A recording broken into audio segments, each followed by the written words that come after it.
Good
evening, good morning, good afternoon from wherever you are joining us.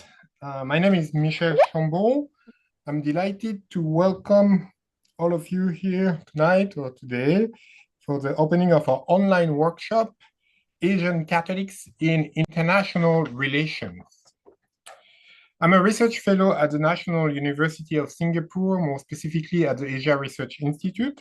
And over the past 4 years, as a Catholic theologian and a cultural anthropologist specializing in contemporary Chinese Christianity, I have developed collaboration across Asia to support social scientific research on Asian Christianity. So this workshop is part of those broader efforts named ISAC, the Initiative for the Study of Asian Catholics, to strengthen public and interdisciplinary research on Asian Catholicism. Research that is neither marginalized by secular or religious voices, nor confined to clerical concerns. Before I explain the format of our 3-day workshop, I would like to briefly recall its background and academic ambition. In fact, this whole project grew out of a conversation with Dr. Liang at Zhengda University in Taiwan, as we were discussing political science and Catholicism and how political science and Catholicism intersect in Asia. Our question was, how can we move beyond broad and abstract definitions of Catholicism when thinking about Asian politics? Indeed, when we look at the number of Catholic politicians and public officials active in South Korea, Taiwan, Singapore, even Hong Kong, just to name a few, it becomes clear that Catholicism is more than an abstract religious minority in Asia. It is also a set of concrete institutions and people interacting with the ways Asian states and political communities produce and transform themselves. So perhaps the key focus of our workshop tonight and during these 3 days is on Catholic individuals and communities. We want to provide an opportunity to discuss how specific Catholic individuals and groups have shaped and continue to shape, guide, and orient both international relations and Catholicism in Asia. We want to move beyond the idea that Asian politics and Catholicism are entirely separated realities. To do that, we thought a focus on international relations, broadly conceived, will be very helpful. It's one aspect of Asian political realities, but one that allows us to move beyond purely national dynamics while questioning local heritages and political assumptions of the continent. So we also thought that focusing on Asian Catholics in international relations would help us move beyond viewing the Vatican as the almighty international actor of Catholicism. Too often, research on Catholicism and international relations is dominated by the overwhelming presence of the Holy See, its bilateral agreement, and its diplomatic network. While the Vatican is undeniably important, it cannot fully summarize and explain the richness and diversity of the Catholic Church. So we hope that our focus on Asian Catholics in international relations, both within Asia and beyond, will help us deepen our collective conversation on Catholicism and Asia. So to do that, we designed a call for papers a few months ago to see whether there will be scholarly interest in these topics. And we were quite surprised by the response. We actually received too many proposals, and we decided to include more papers than we had originally planned. That being said, we also apologize to those scholars whose proposal we couldn't include this time. We had to make some difficult choices. But we hope this workshop will lead to further collaborations and research. Our online workshop this week will consist of 4 panels with a total of 14 research papers. So this is quite something. I want to thank all 14 presenters, as well as the 4 discussants and 4 chairpersons who have given their time and effort to make this public interdisciplinary conversation a valuable academic contribution. Tonight, from 8:15 to 10 p.m. Singapore Taipei time, we will hold our first panel. After a short introduction, the 3 speakers will each have 15 minutes to present their research. Then the discussant, Chia-Yu Liang, will offer a response to their presentations and raise questions to deepen our understanding. After that, we will have about 30 to 40 minutes for a Q&A session with the audience to share comments and questions. So please, you can prepare your questions during the presentations. You can even write them in the chat box. As a reminder, ISAC, the Initiative for the Study of Asian Catholics, and this 3-day workshop follow what we call the rule of the 3 C's. Our academic conversation should always be critical, constructive, and cordial, the 3 C's. We are not here to preach, nor to be rude. We are here to engage in critical, constructive, and cordial dialogue to better understand how Asian Catholics participate and contribute to international relations. Tomorrow at 8 p.m., we will have our second panel, Catholicism in the Sino-Japanese question and the Sino-Japanese questions during the early 20th century. We will follow the same format as tonight. And the day after tomorrow, Thursday, we will have two more panels, one at 2 p.m. Singapore Taipei time, and another one, the last one, at 8 p.m., followed by our concluding remarks. So please note also that all our panels will be recorded. So with this framework in mind, I want to thank you all again. And now I'm very happy to invite my colleague in Taiwan, Professor Chia-Yu Liang, to share his opening remarks with us with a few more specific focus on East Asia, I believe. Professor Liang, the microphone is yours. Well, thank you, Michelle. And can everyone hear me? All Yes. good? Great. Thank you. So good evening, good morning and afternoon, depending on where you are, everyone, and welcome again to our workshop on Asian Catholic and International Relations. Okay, my name is Chia-Yu Liang, and I'm not a professor. Currently, I'm working as an assistant professor, a lecturer at the College of Social Science, National Chengchi University at Taiwan. And before anything, I would like to express my gratitude to Isaac, the initiative at the National University of Singapore. And I would also like to thank especially Dr. Michel Chambon for his relentless efforts in putting this workshop together. And also from my university, our PhD fellow, Thomas Xingwei Tu, at the Graduate Institute of East Asian University, East Asian Studies. He also contributed to this process. So without them, this workshop could not have been possible. So thank you both. And the theme of this workshop is situated at the intersection of Asia, international relations, and Catholics. So when Michelle and I talked about this idea, I was very excited because I am myself a student of international relations, and my thesis actually touches upon partly the Catholicism in China, which is arguably the most influential power in East Asia.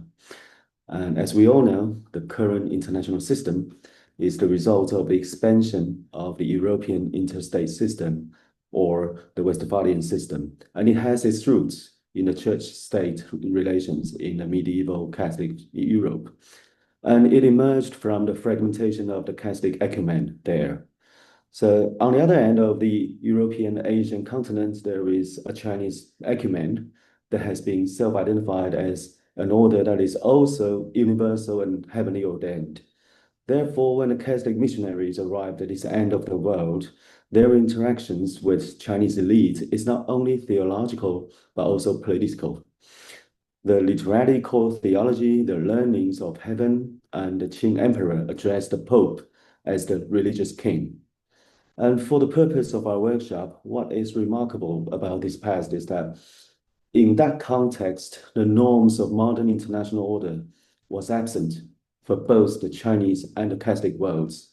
And when the Westphalian system emerged in mid-17th century in Europe, the Catholic Church had been in conflict with Protestants for decades. On the other side of the world, the tributary system centered around the Chinese empires continued.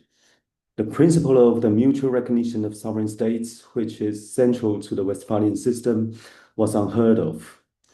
It first came to Asia with the European explorers, such as the Dutch East India Company, and their attempts of imposing the Westphalian norms were not well received. Nevertheless, European states gradually established their colonial territories in different areas of Asia until they returned to China with the demands of trade, rights to missionary works, and equal recognition of states.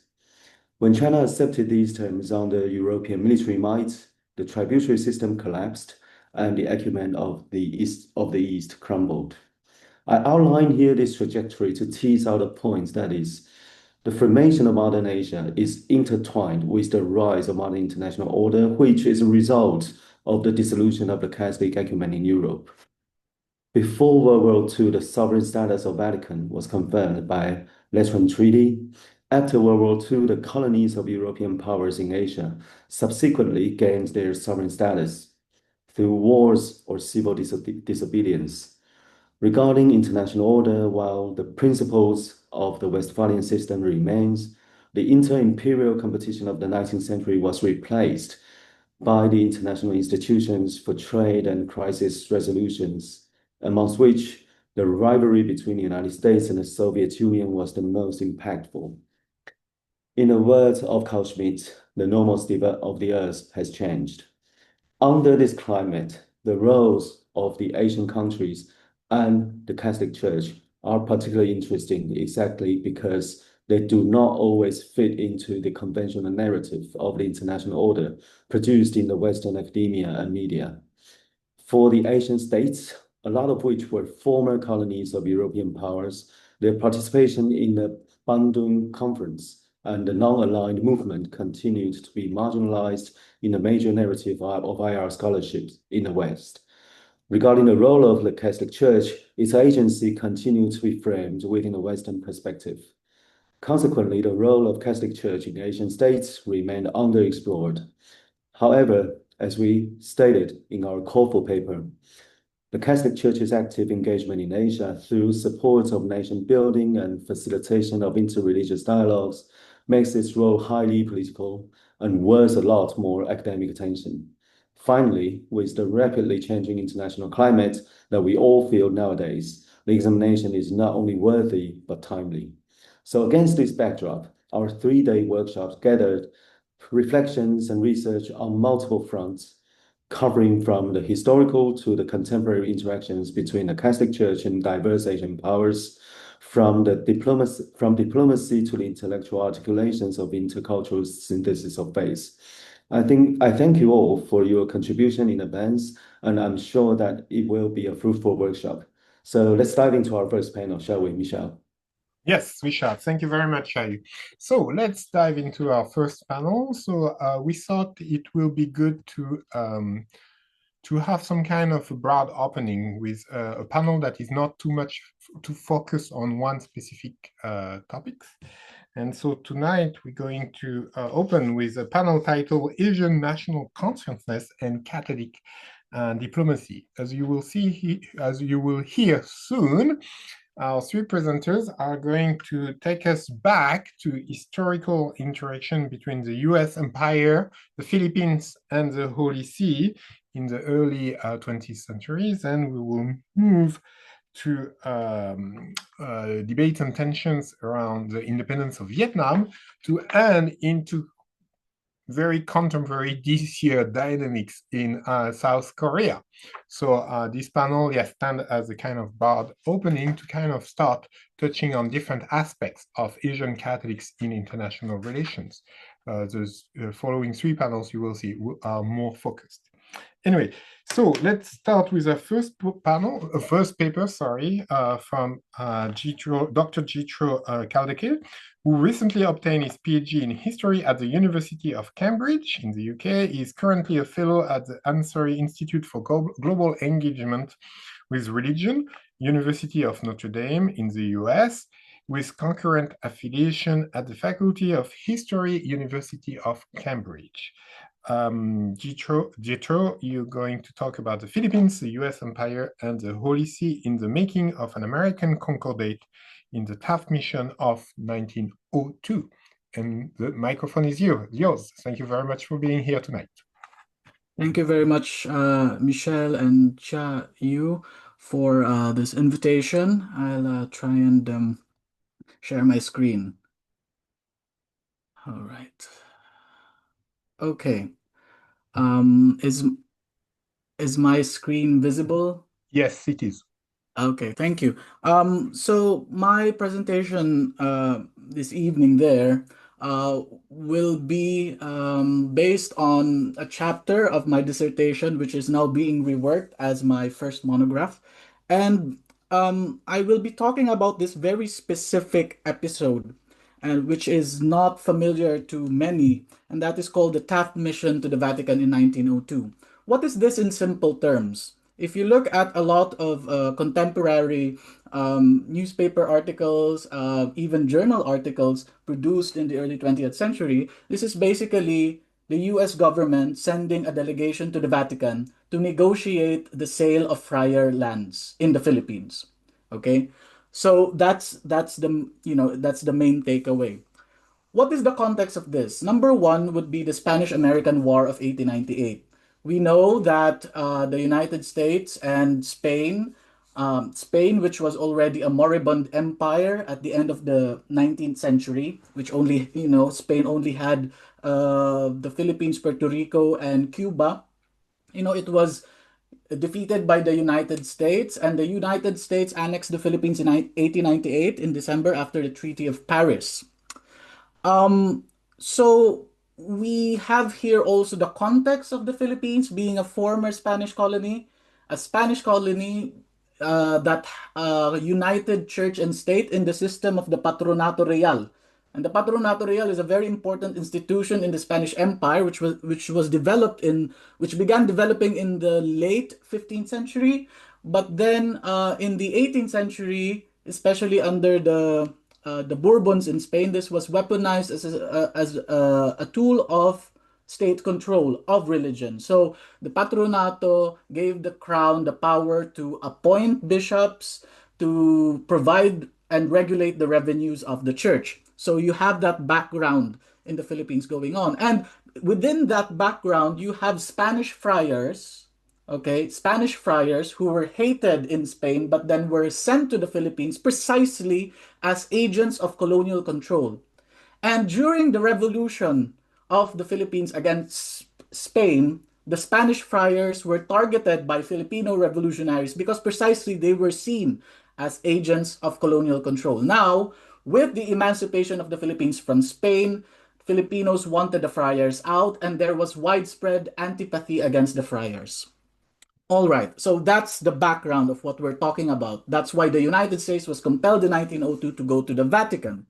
Now, the key arguments of my presentation, however, will revolve on these interlinked arguments. Number one, first one being the Taft mission to the Vatican in 1902 catalyzed the rapprochement between the US and the Holy See in imposing empire in the Philippines. These were two very unlikely powers, okay, given that the American society at that time was very anti-Catholic. But then in the US colonial Philippines, the Holy See and the United States were united in imposing empire. Number two, it was a diplomatic activity despite the disavowal of the Americans. Number three, the main object of the mission was the expulsion of the friars, and the pretext in order to enact that was the purchase of the haciendas. So they engage in all these rhetorical gymnastics to hide the real object, which was the expulsion of the friars, Spanish friars, from the Philippines.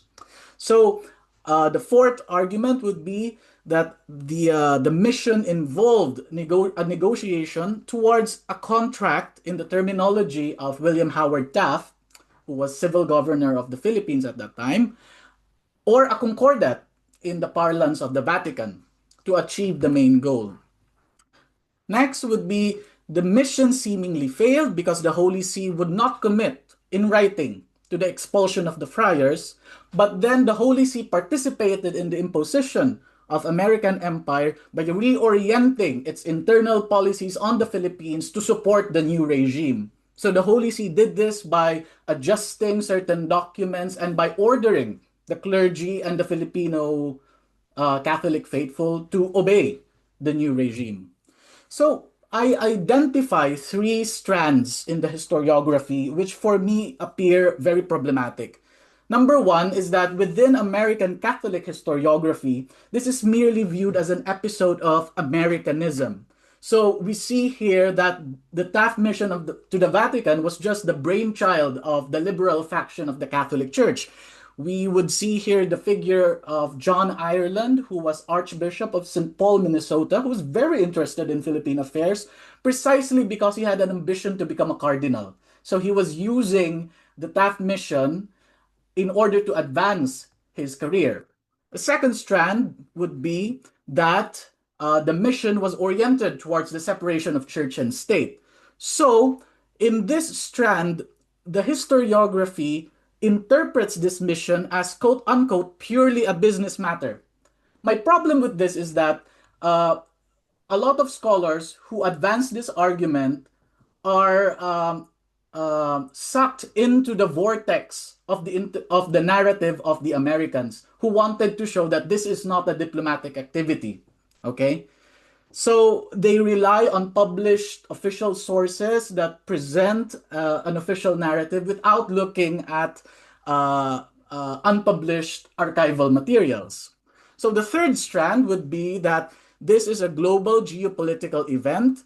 Of course, we know that the Philippines, the annexation of the Philippines by the United States was a sea change in geopolitics. But then my problem here would be that this kind of study is inattentive to local dynamics in the Philippines. So what is my intervention? My intervention is a revision of the historiography of religion in U.S. foreign relations. Number one, instead of looking at the prominent role of Protestant missionaries, supposedly prominent role of the Protestant missionaries and Protestant divines, etc., in the context of the U.S. colonial Philippines, we see instead the prominent role of the Catholic Church. And the Catholic Church did that not only through culture and all this kind of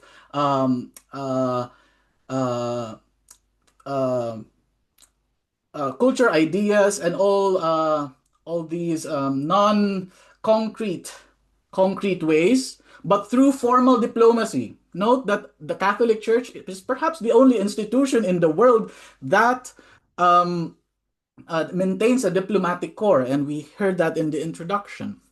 Another intervention would be to expand U.S. Catholic history by looking at the Philippines as this very important node in understanding the relation between the U.S. and the Vatican, especially in this period.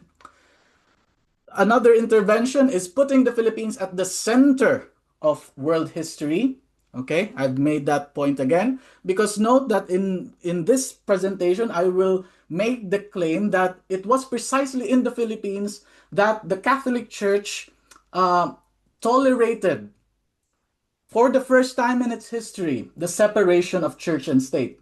Okay, and a last intervention would be a critique of Philippine Catholic historiography. A lot of Philippine church historians, mostly clerics,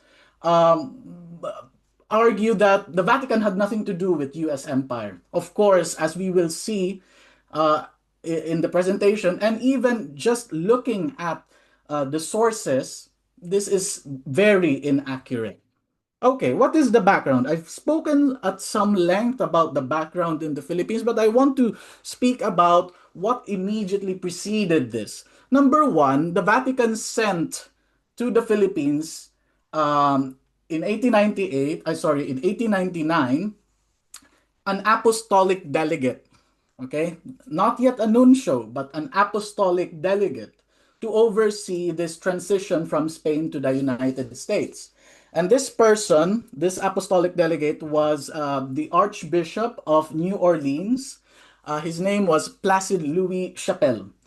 And Placide Louis Chapelle, if you would dig around in the historiography, he is considered as a very reactionary figure who did not want to meet the Americans halfway. So he's very intransigent and even undiplomatic.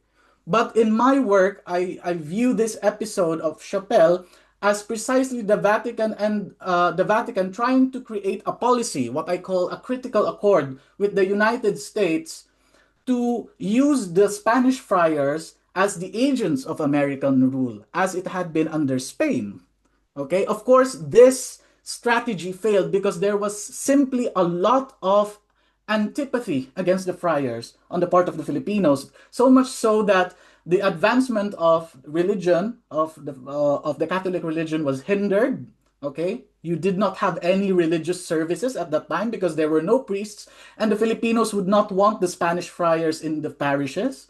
And also, it was a problem for the Americans because the Americans were pursuing a policy of attraction, attracting the Filipino people, but specifically the elites, to American rule. Of course, the Americans could not do that if the Spanish friars were still there agitating the population. So, the US was pushed to intervene and to negotiate with the Vatican for the expulsion of the friars. So the genesis of the mission, this was of course, the work of John Ireland, again, the Archbishop of St. Paul, Minnesota, in the U.S., who was a friend of Theodore Roosevelt, of William Howard Taft, in fact, of the Republican Party. So that's on the US side, and Cardinal Mariano Rampolla del Tindaro in Rome. So Mariano Rampolla was the Vatican Secretary of State at that time. So this was a very delicate balancing act, because if in US society, if this was known that the US government was going to interact with the Vatican, this would be political suicide for the government, because there was so much anti-Catholic sentiment. On the part of the Vatican, Rampolla hid this from the other cardinals of the Curia, which is very strange. But this was the reality at that time. So Rampolla and Ireland were ironing out the negotiations, how this will go about. But specifically, what I found out was that Ireland wanted to take charge, to take the lead in presiding over this project, again, to increase his chances of being a cardinal. So these are the two main figures here. You have John Ireland, the black and white photo, and you have Cardinal Mariano Rampolla del Tindaro wearing his choir dress as a cardinal. Meanwhile, in the Vatican, the Sacred Congregation for the Extraordinary Affairs of the Church, which I will call SCAES, they were already preparing policies for the Philippines. Okay? Policies for the Philippines in the form of a apostolic constitution called Quae Maris Sinico. You have 3 minutes left. Sure. Thank you. And then the Vatican also was ready to appoint a new apostolic delegate to the Philippines through this Archbishop Donatus Baretti. So the Vatican was uninformed of these negotiations. What happened was that Ireland had to manipulate the negotiations by undermining the Vatican's appointed apostolic delegate. And so the Vatican also had to withhold the creation of internal policy. Meanwhile, the United States was busy rhetorically inventing the mission as purely a diplomatic, as not a diplomatic matter, but purely a business matter. So if you could see here, Theodore Roosevelt in one document was slashing terms by saying that this is not a diplomatic activity or a religious activity. This is a business matter, etc. I won't go through all of the details because I don't have much time, but I wanted to present this because this is quite important. What did diplomacy with the US and the Vatican involve? For Eli Hurut, who was the Secretary of War at that time, he said, any question of church policy or the relation of the church to the state. I argue that using this description, the Taft mission was diplomatic because, number one, the main object, the expulsion of the friars, was already intervention in religious policy. Root's instructions to Taft involved proposals for the regulation of church-state relations, and the guidelines that were there involved the turnover of church properties to the state, the clarification of their ownership, and the purchase of the friar lands or haciendas. The Vatican's point of view was that they wanted to use the Taft mission to increase their prestige in Europe. But of course, the Vatican had, they could do whatever they want with it, but the Americans were disavowing any such thing. Okay, so the negotiations towards what I call the American Concordat happened through written negotiations. They did not actually meet. Okay, so you have Taft with his cohort and then the Vatican with the Sacred Congregation negotiating. Taft proposed a contract with 4 1 minute stipulations. left. Sure. Framed as generous concessions by the U.S. to the Catholic Church, and 3 conditions defining the obligations of the Church to secure the deal. Cardinal Rampolla called this a concordat.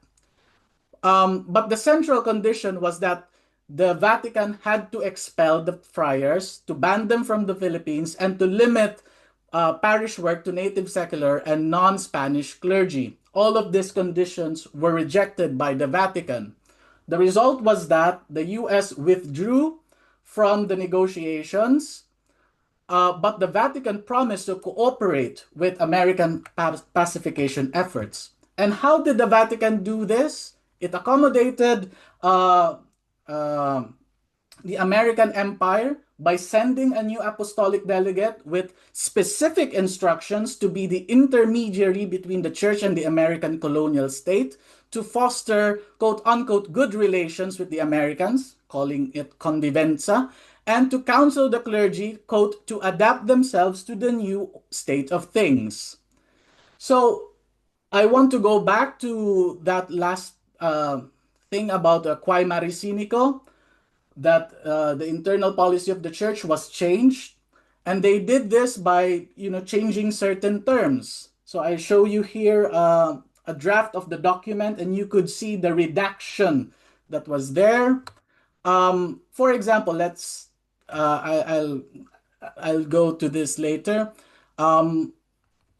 Basically, it says that the church was no longer just acting independent of American tutelage. And internally, the church was also recognizing the power of the American colonial state and the separation of church and state through its pronouncements in 1907 in the Provincial Synod of Manila. So we see here that the church was actually adapting itself internally. Even in the catechism, they said that, for example, there was one passage there that asked, what does the separation of church and state mean? The separation of the church and the state means that both recognize each other as 2 independent and perfect societies, which neither could offer mutual aid nor intervene in the affairs of the other.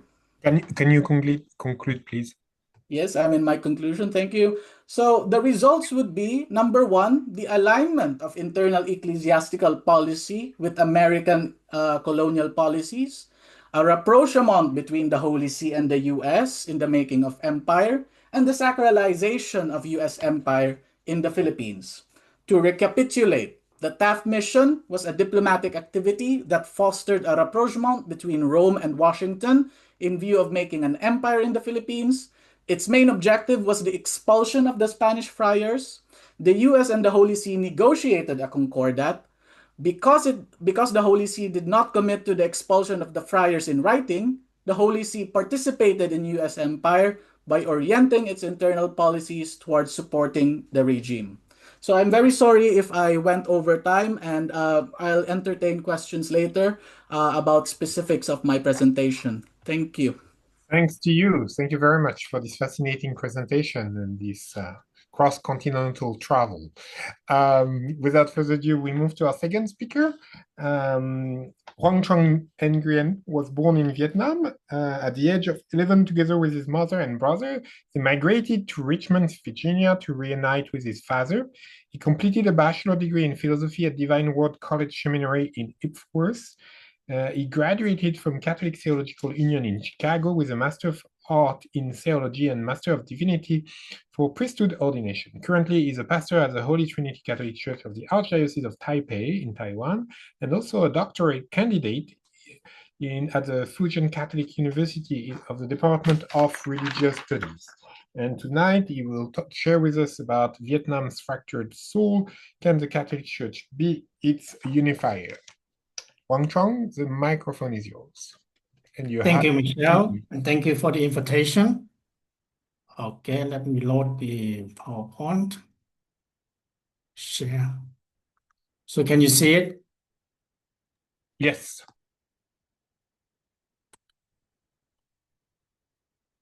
Yes. Good evening, everyone, and thank you for the invitation. I would like to share with you my project for tonight about national reconciliation in Vietnam. The topic that I would like to talk for tonight is the Vietnam fractured soul. Can the Catholic Church be its unifier? Currently, the Vietnamese people live in a peaceful environment. However, the story of the Vietnam War have left a big scar.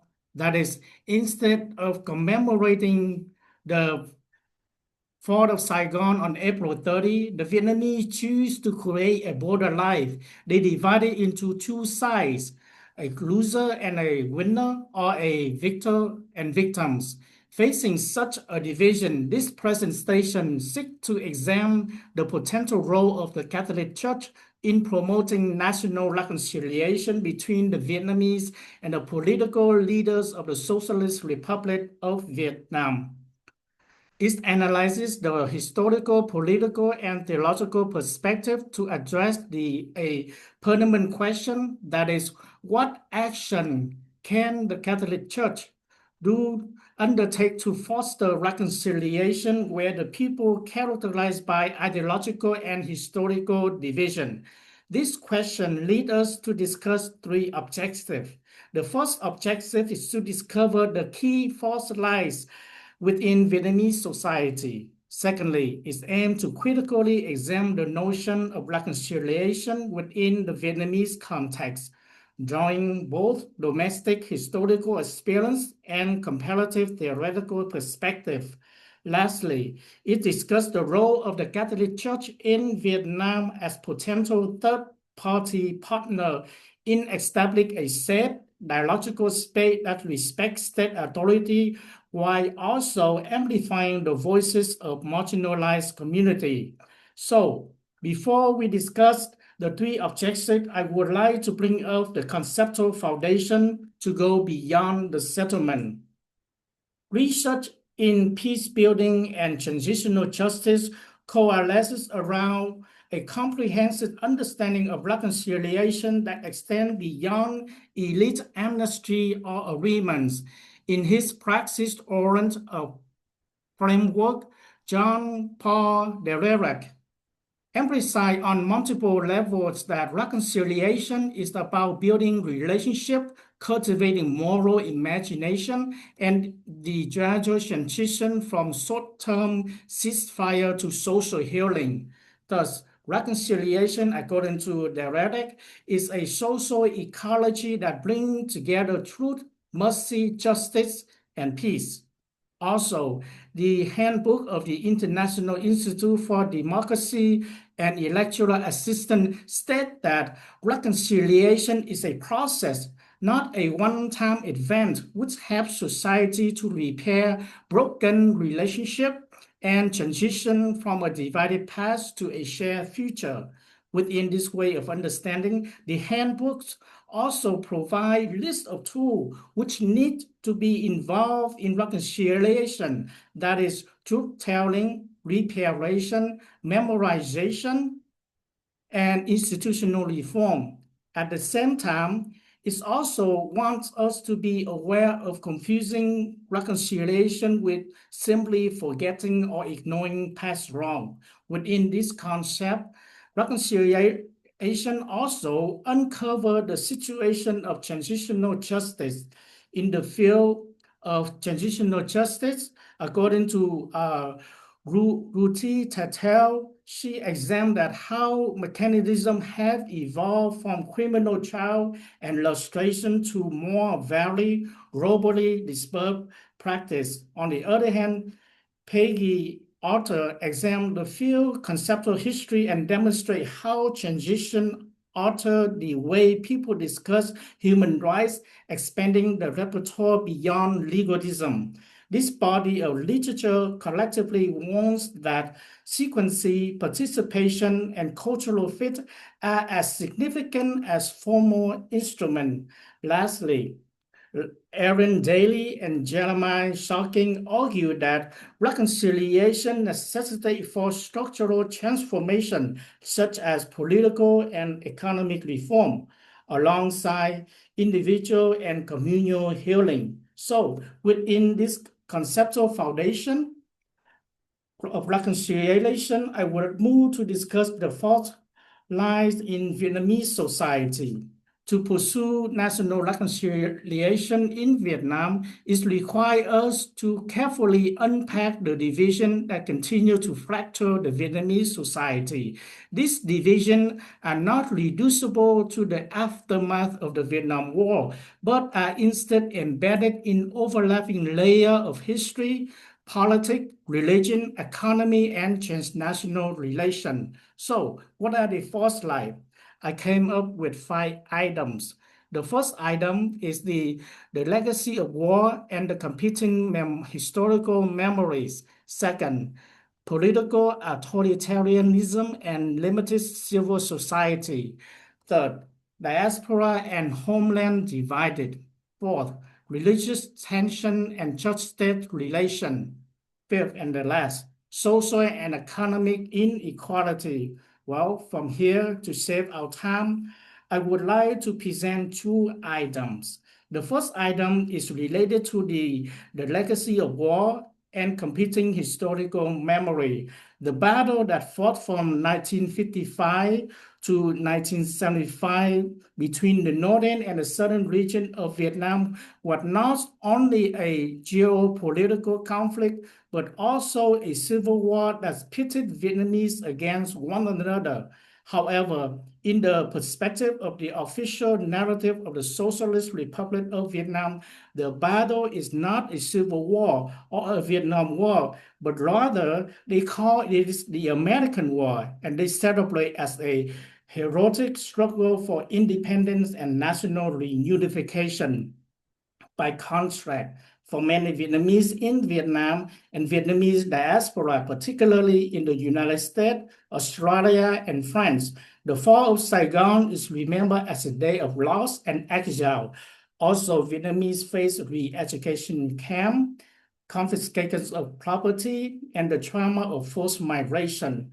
Within this context, it perpetuates a polarization between those who see themselves as victors and those who see themselves as victims.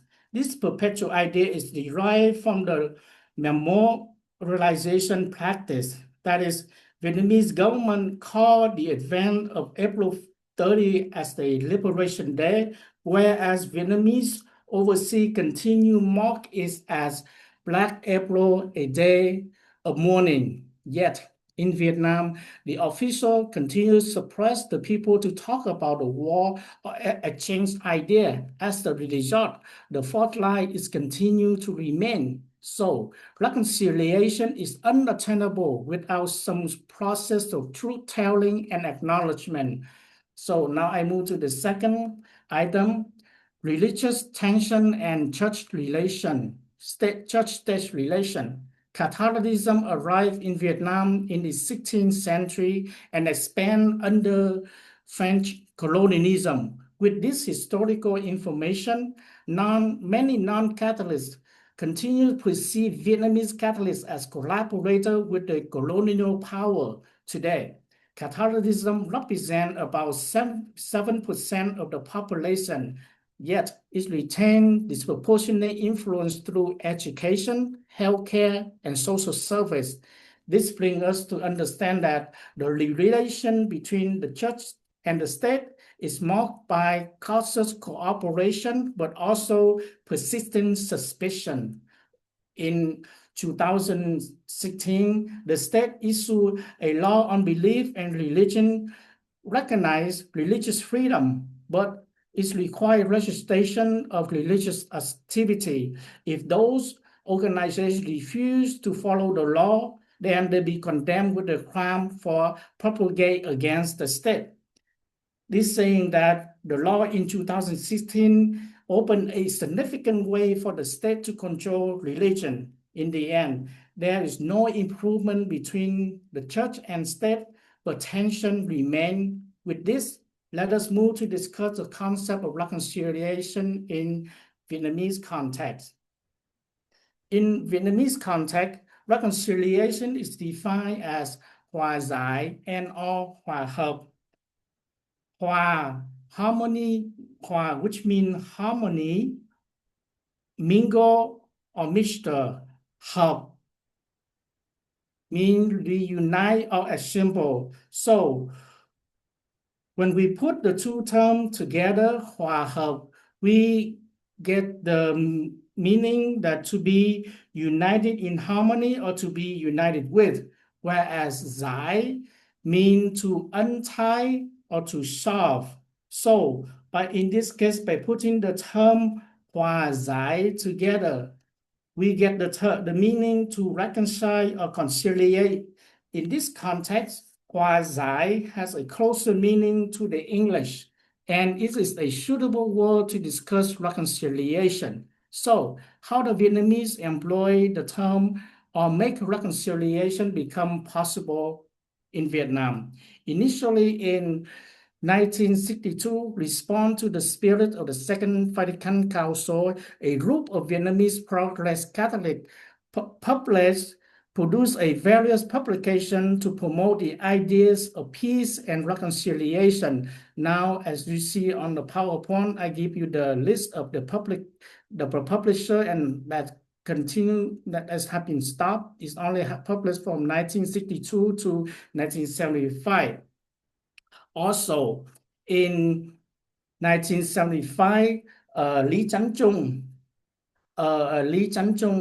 a Vietnamese progressive Catholic, wrote a 16 pages in English on reconciliation. It's entitled "The Base for National Reconciliation in Vietnam." Unfortunately, it is not published, and not many Vietnamese know or see it. As I read in one of the articles of Dr. Clary Trần Thị Liên, she mentioned that she have a copy of this paper. And I also wrote an email to her and asked if I can get a copy from her, but so far I haven't received a response from her. In that same year of 1975, Archbishop Nguyễn Văn Bình established a committee called Renovation and Reconciliation to dialogue with the new local government. Also, in 2005, when the Vietnamese once again prepared to commemorate the event of April 30, Võ Văn Kiệt, a former Prime Minister of Vietnam, he said that April 30 is a joyous day, but it is also a saddest day for millions of Vietnamese. This statement touched the sympathy of many Vietnamese, both in Vietnam and abroad. At the same time, it is a positive statement and an invitation to do reconciliation. 3 minutes left. So together with positive intellectual and theological orientation of the Vatican, why reconciliation is not possible in Vietnam? One simple answer is that because the Vietnamese live in a paradoxical position and they feel inability. For example, if a person calls for peace or reconciliation, a political question will rise, and then people will ask them, are you pro-communist or anti-communist? Which Vietnamese are you? Which side are you on? Such a question create a division and mistrust. In the end, national reconciliation become a legit term, and when people listen to this term, they mean that to do reconciliation is mean to pro-communist. So in this situation, what can we do to bring the Vietnamese together to talk about reconciliation? Then in this situation, I would like to talk about the role of the church. In this, the Vietnamese situation, the role of the Catholic Church, particularly the Vietnamese Catholic Bishop Conference, their role could be a credible third-party actor who capable of convening dialogue and cultivate trust. And the role of the church is not to seek a political power or institutional interest. Its role is to serve as a moral authority, convener of safe space for dialogue and rebuild trust. Also, its transnational identity strengthens this position. The church's global connection to the Vatican situation is beyond narrow nationalist flame, while it's deep embedded in the Vietnamese community to make it a familiar and trust institution. Furthermore, the church historical experience of persecution and marginalization rent its moral credibility as a voice for forgiveness and reconciliation rather than a triumphalism. 1 minute left. So also the Catholic social teaching telling the church that reconciliation is linked to justice, truth, and common good. Indeed, theologically, reconciliation resonates with the Vietnamese context to the cultural concept of hòa giải, harmony, and resolution, which emphasize restoring relationship rather than adjudicating winner or loser. The church can engage in dialogue that bridge Catholic teaching with the Vietnamese culture understanding of harmony, offering reconciliation not as a political compromise, but as a deeper healing of social memory and relationship. So now to achieve national reconciliation in Vietnam is a long process and is require a divine assistance and the perpetual committing of every human person. So reconciliation becomes possible only through the grace of God, and the church participate with God's people and with all the people around the world to make it become possible. So thank you for your listening, and this is the end of my presentation. Thank you very much for these very interesting presentations. And we move to our third presenters for tonight. From Jian Han, who is a senior research fellow at the Institute for East Asian Studies at Sogang University in South Korea.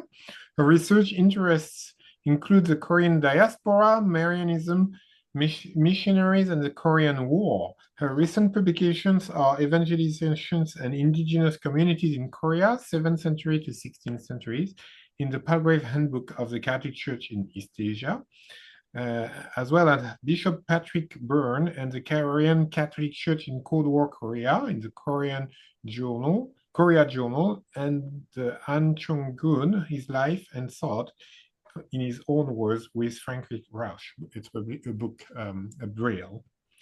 Diane will talk to us about Cardinal Yo and the Vatican's role in peace building for the 2027 Seoul World Youth Day.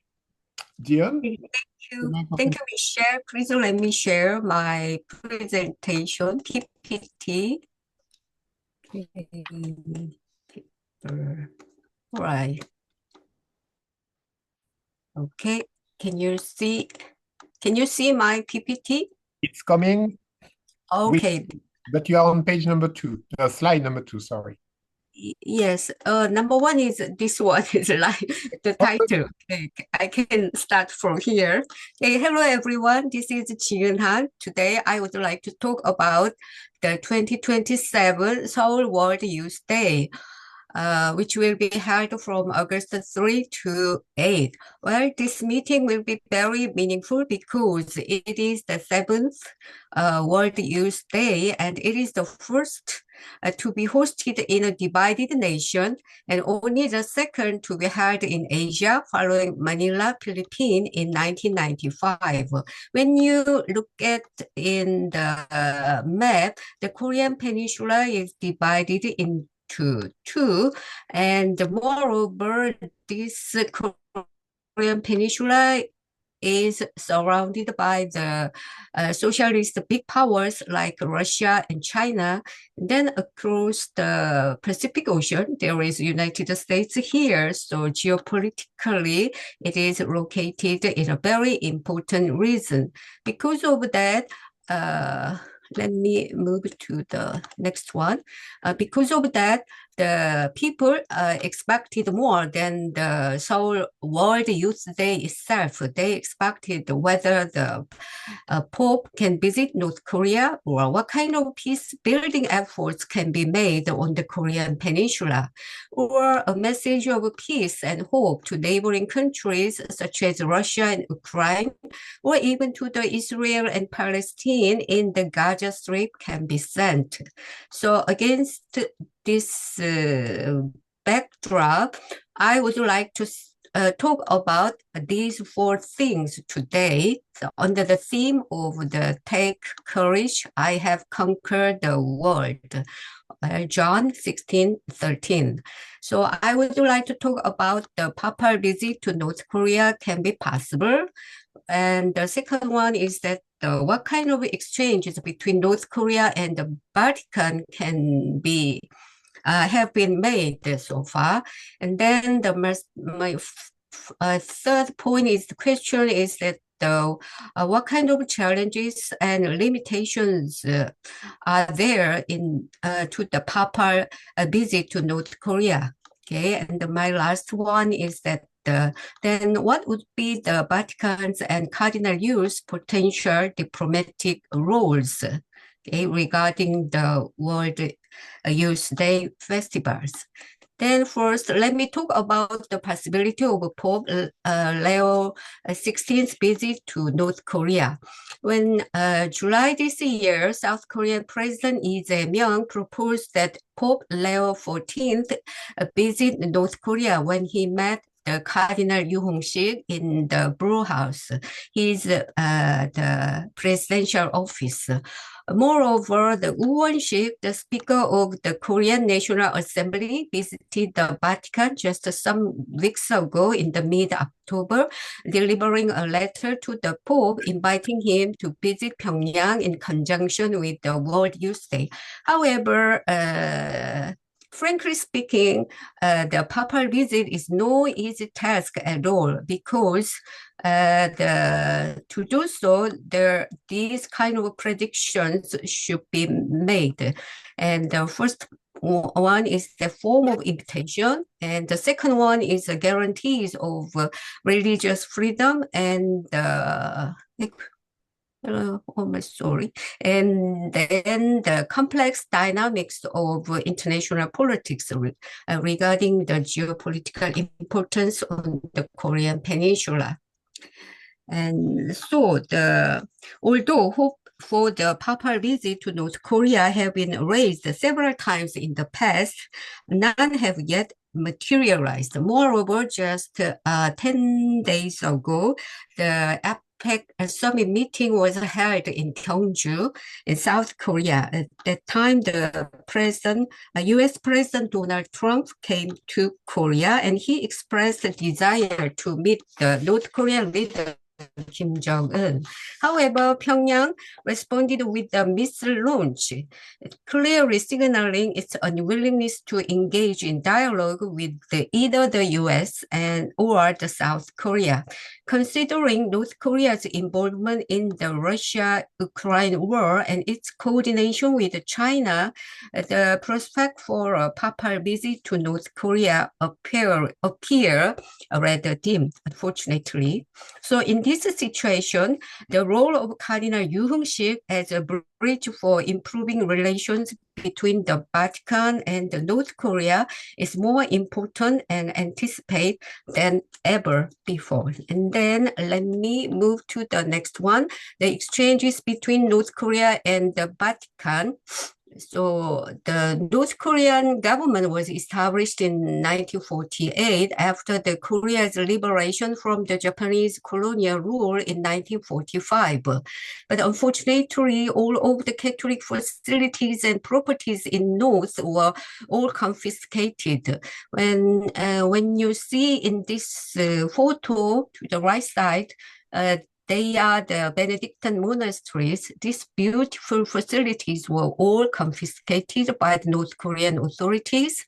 And then the Maryknoll Sisters facilities are located in Pyongan province.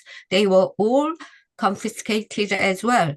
And then the Yeongil Diocese in Manchuria was merged with the Chinese Shenzhen Diocese when the People's Republic of China was established.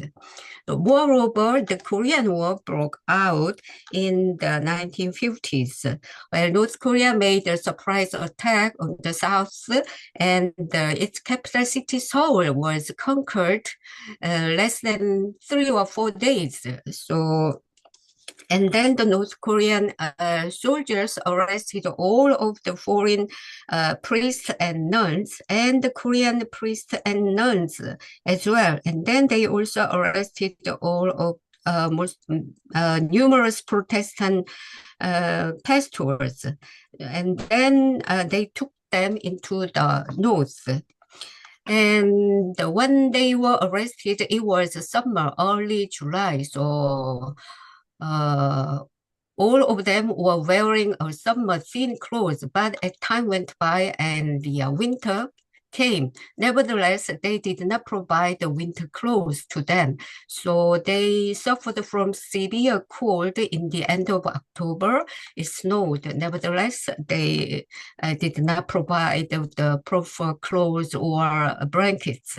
So they were suffered from a severe cold and hunger. They provided only twice a day, small amount of rice.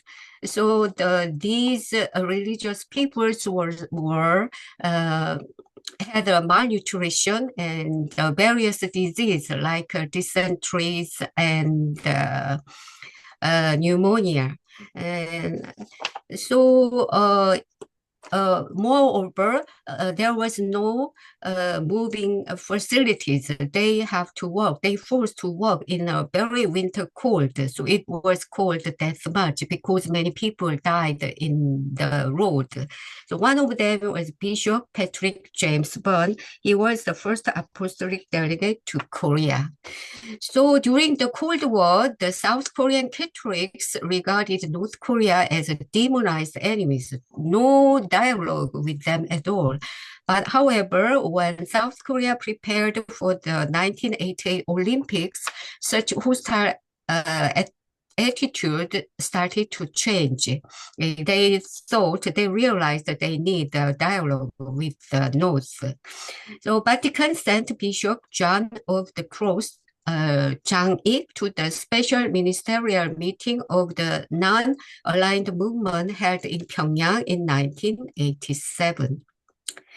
And then let me introduce a very interesting behind the story where this guy testified in his book.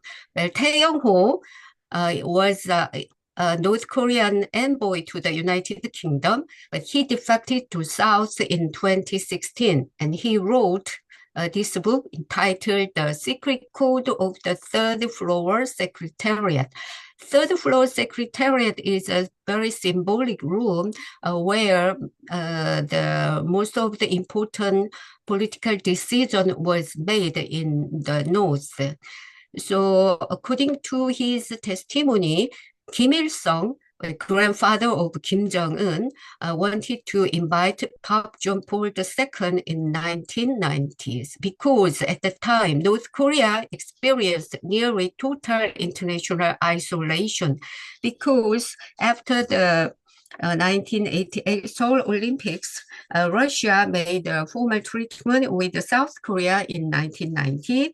And then China, the last remaining support of North Korea, also established diplomatic ties with the South in August 1992.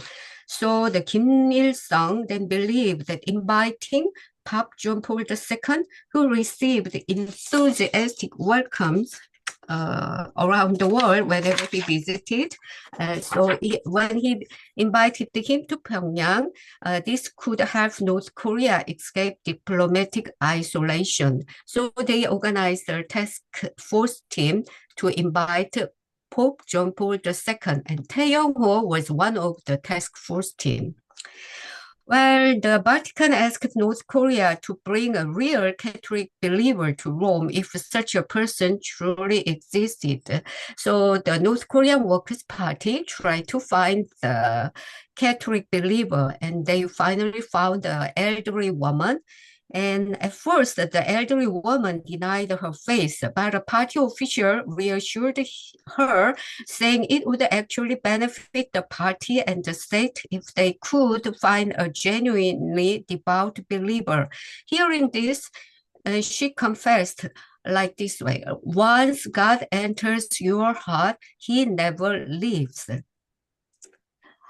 and revealed that she had built a small altar behind her house and had kept her face all alone. So the party officials said to her that she should join the delegation to the Vatican.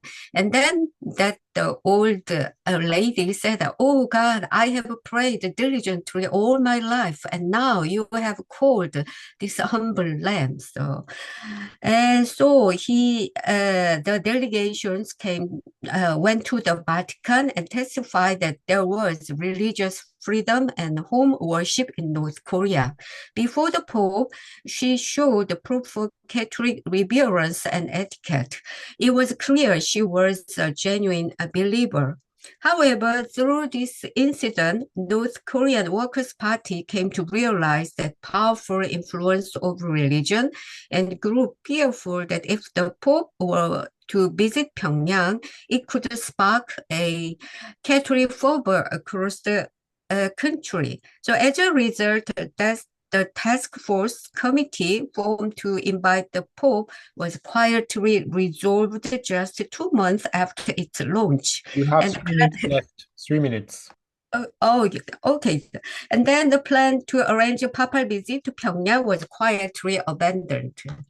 So after that, there is some exchanges between the North Korea and Vatican, but these gestures yield no tangible result.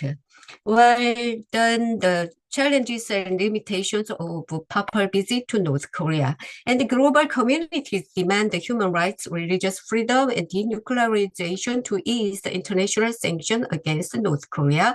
But North Korea, I don't think they gave up the nuclearization because they regarded this as a last resort to keep their regimes. So now the North Korea dispatched its troops to Russia in the war with Ukraine. So North Korea earned some economic gains from this war. So right now, I don't think North Korea has compelling reason to engage in talks with the South and the United States. But when you think about the North Korean defectors, we can tell different stories. When you look at these graphs, these red parts meant the number of North Korean women came to Korea, and this blue part meant North Korean males. In the 2024 case, 236 North Korean came to South. Among them, 26 were men and 210 women. So, which means that North Korean women are suffering from very severe, worse living conditions than their counterpart. And another characteristic is that young generation, then 20s and 30s amounted more than 15%. So right now they will dispatch the delegate to the South for the event. I don't think so. But let me talk about Vatican's potential roles. While the Pope Francis made a great contribution to the Cuba-U.S. Diplomatic relations, another one is that the Colombian Civil War, which lasted 50 years. So based on this experience, I think Pope Leo XIV could make a great contribution to the Korean War. Actually, Korean War stopped, but it is not totally over. The Armistice Treaty should be changed to the Peace Treaty. We are now on a ceasefire, so I hope that Pope Leo XIV could make a contribution to make this peace treaty. And then we can expected Cardinal Yu Heng-sik. He worked many committee in the bishops' conference, so he have a lot of experience in various areas. And moreover, he is a Korean, so I think we can expect the three things from him. His bridge building roles. Well, he said that peace must come from reconciliation and forgiveness and conversion of hearts. He emphasized that peace should be as a spiritual mission to all of us. And then the second one is that he can make a role in this meditation or communication because he can be a trust channel between the Korean Church and the Vatican. And then the last one, he can support for papal visit to North Korea. If it is possible, we can send the sign of reconciliation and peace for the entire world. However, it is not easy because Pyongyang, the possibility of his visit to Pyongyang is very limited, and then we can expect the Pope will meet with the North Korean youth in the demilitarized zone, or the discussion of organizing a peace prayer event can be organized near the demilitarized zone. Or we can expect that the meeting between the Pope and young defectors from North Korea can be organized. So my conclusion, the Vatican and Cardinal Youth diplomacy can be symbolic peace initiative, even though it cannot be get a tangible result. So it can be a chance to rekindle dialogue, demonstrate global solidarity, and possible open channel with North Korea. So they can employ soft power diplomacy rooted in dialogue and reconciliation and forgiveness. And then they can transform a global religious event into a meaningful step toward peace, mutual understanding, and the opening of North Korea to the international community. Okay, thank you very much. Thank you very much, Jian, and thank you for keeping time. So after the three presentations on very different angles and dynamics of Asia and Asian Catholics in international relations, let me give the microphone to our discussants, Professor Chia-Yu Liang, who is an assistant professor in Asia-Pacific Studies at the National Chengchi University in Taiwan, Zhengda. He obtained his doctorate in international relations at the University of Sussex in the UK, with his doctoral thesis examining the discursive revival of Tianxia under heaven, a Chinese concept in modern China. His research interests include comparative political theology, non-Western international relations theories, and global intellectual history. He has published book chapters on Sino-Christian theology and journal articles on the Sino-Taiwan conflict and Chinese nationalism from the perspective of political theology. With this introduction, Chai, the microphone is yours.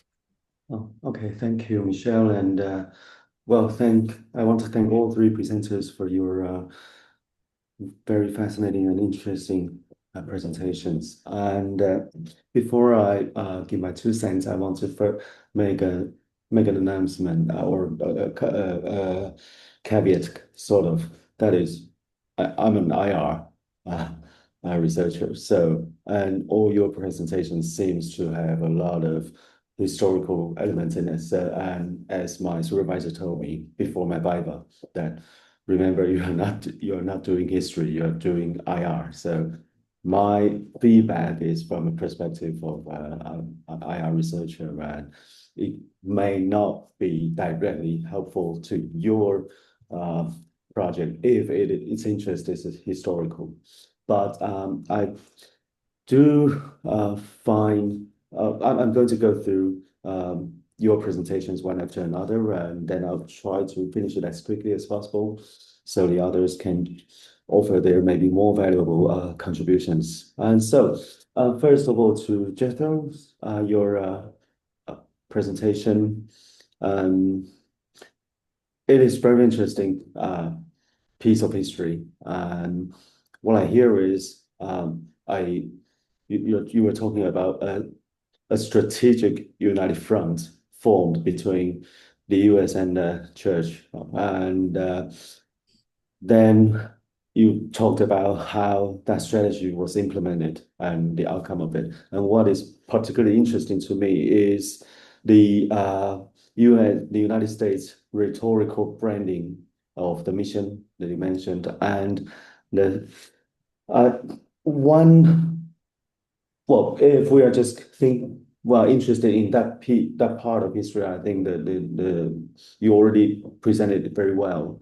But because you mentioned the implication of your study in this paper, and one of the implication is to reposition the Philippines in world history, and I'm thinking that maybe you can elaborate a little bit more on that, because it seems that you were repositioning of the Philippines in world history as a center of world history, as you said it, seems to be only valid through the perspective of the Catholic Church, but the other half of the story is about the United States and the imperial projects of the United States at that time. So I feel that it is not entirely clear yet what do you mean by world history here. And so maybe if you can clarify a little bit more on these points, I will be very thankful. And then moving on to Wang Chuang's article, and sorry again for not pronouncing your name properly.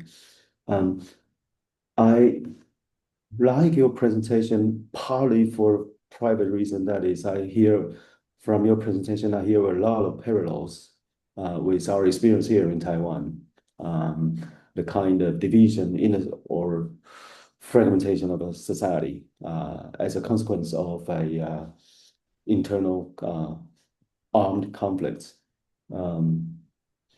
That's something I can sympathize with. And then, but it's also because that you focus on reconciliation.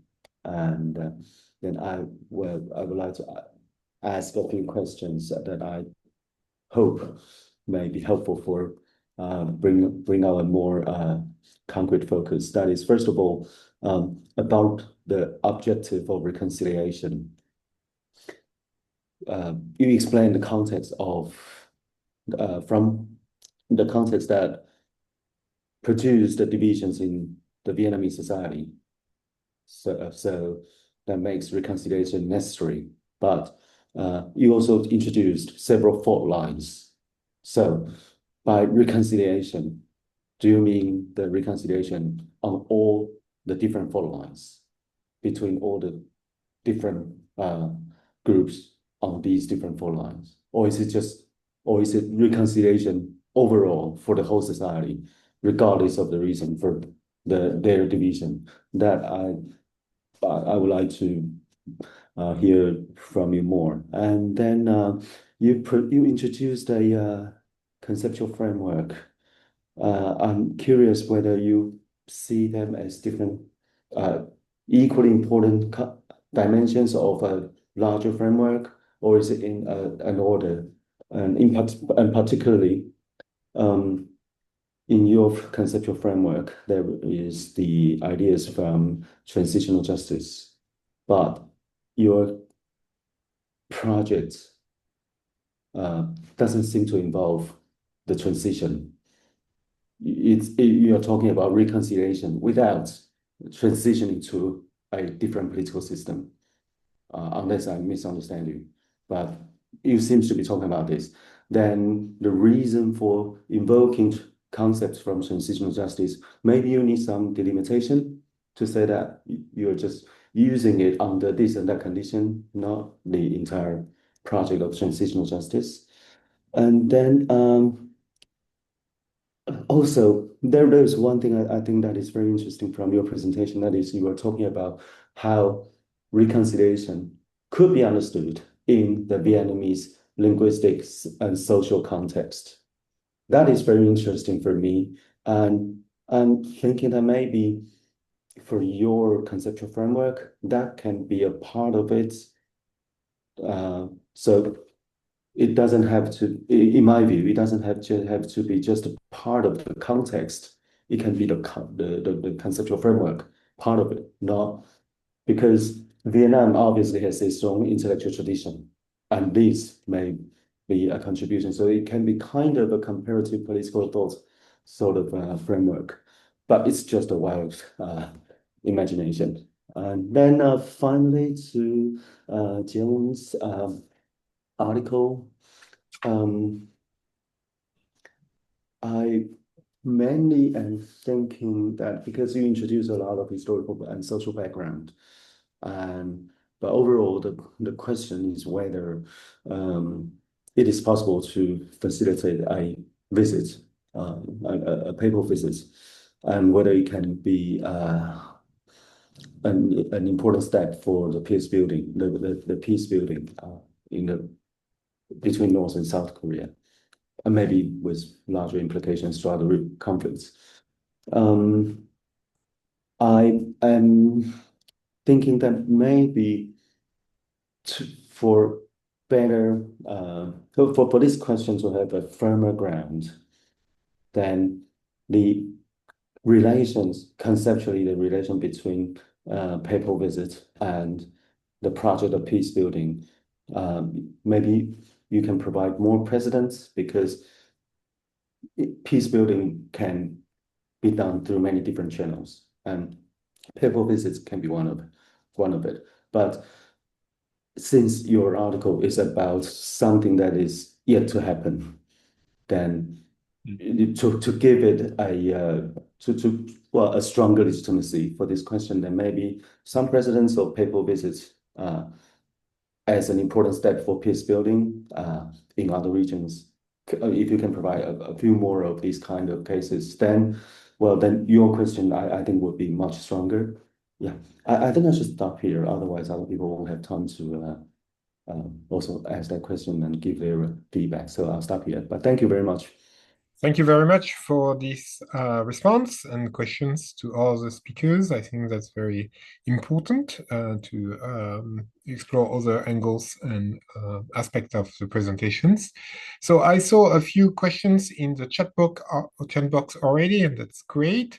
I invite the audience to eventually type down their question in the chat box that we can discuss. We have about 30 minutes from now for a Q&A.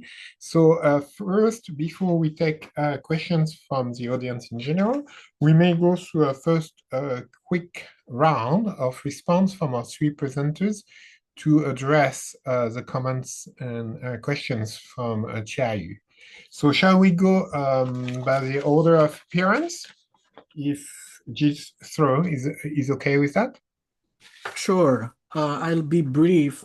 You asked me about the place of the Philippines in world history, and because this is a chapter within a larger work, so it is functioning within that larger work. But anyway, here, at least in very simple terms, what I'm trying to do is to show that the Philippines was the locus or was the reason for this very unlikely alliance between Rome and Washington. Because if you look at the historiography or studies of American Catholicism, you would find very little interaction between the government and the Holy See. You have an interaction between American bishops and the Vatican, but nothing else. It's very rare. So I think what I'm trying to say here is that, okay, it was because of the Philippines, because of US empire in the Philippines, that this very unique alliance was made. And in the latter part of the discussion, which I did not delve deeper, I actually say there that in order for the church to accommodate the American regime in the Philippines, it also had to accept for the first time in its history, the separation of church and state. This was quite unprecedented because we know in the 19th century that the church condemned liberalism, and in 1899, the Pope Leo the 13th, in fact, condemned Americanism in his a letter Testem Benevolentiae. So again, here we see that precisely in the Philippines and because of the Philippines that this very interesting relation between the US and the Vatican came about. In simple terms, that's it. Thank you. Thank you. Thank you. Huang Chong? Yes. Would you like to comment response on Chiayu's? Oh, yes. Thank you very much for your opinion. And it's another angle that I should be more deeper on my research in terms of how reconciliation and the issue of justice are related, which in my presentation, I haven't talked a lot about it, and also the concept of reconciliation from the Christian point of view, which is related to how bring relationship of human being together as a human family, but also how it's related to the Vietnamese context, which is more deeper that I had to go into more further research. So thank you very much for Professor Liu's opinion and suggestion. Thank you. Thank you. Diane? Well, because I said about the papal visit to North Korea, it is because the South Korean Catholic Church is now expected that too much, in the newspapers, they expected this one too much as far as I'm concerned. Moreover, the South Korean government sent an invitation letter to the Vatican, but if it is not made 2 years later, what should we do? So I want to say that we should check the reality. In that point, I mentioned that one. But this is God's work, so nobody knows. But except for that, the many peaceful things, I hope many peaceful things can be made, at least in the demilitarized zone, to send a peaceful message to the not only to the North Korea but also to the world where the war is going on right now. Okay, that's it. Thank you. Thank you very much, you. Diane. So I suggest we move to questions that have been shared through the chat box. Also, if you have other questions that you would like to raise, you can raise your hands, but we will take the written questions first. Claribel, do you want me to read it or you read it yourself? Because we had exactly the same question. Oh, okay, sure. Thank you so much. Louder, louder, louder. I'm a bit old. Can you hear me? Oh, well. Is it okay right now, my voice? I can hear you, but maybe Yeah, I if think you it's okay. can, Okay. if you can raise the volume a little bit more, Okay, it'd sure. be friendlier to yeah. My best. Yeah, thank you so much for your very fascinating talk, Trong. Also, apologies if I'm mispronouncing your name. I'm just wondering, given that Catholics remain a minority in Vietnam, around maybe perhaps 7% or so, and majority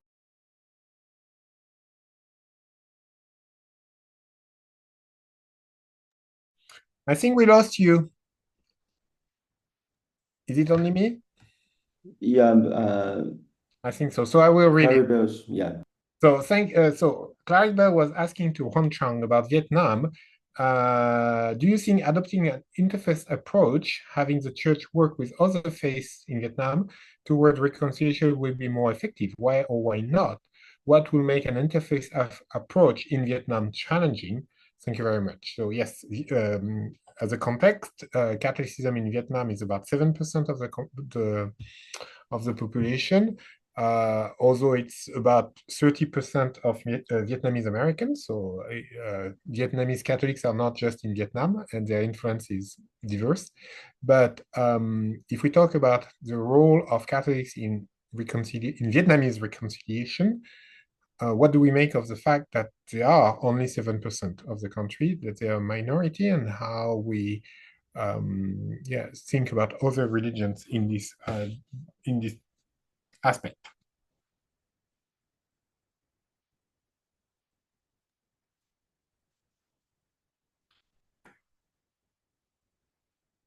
Yes, so the interfaith dialogue would be very much in contribution for the process of reconciliation, even though the fact that my Catholic population in Vietnam be considered a minority, but the contribution and the influence of the Catholic Church in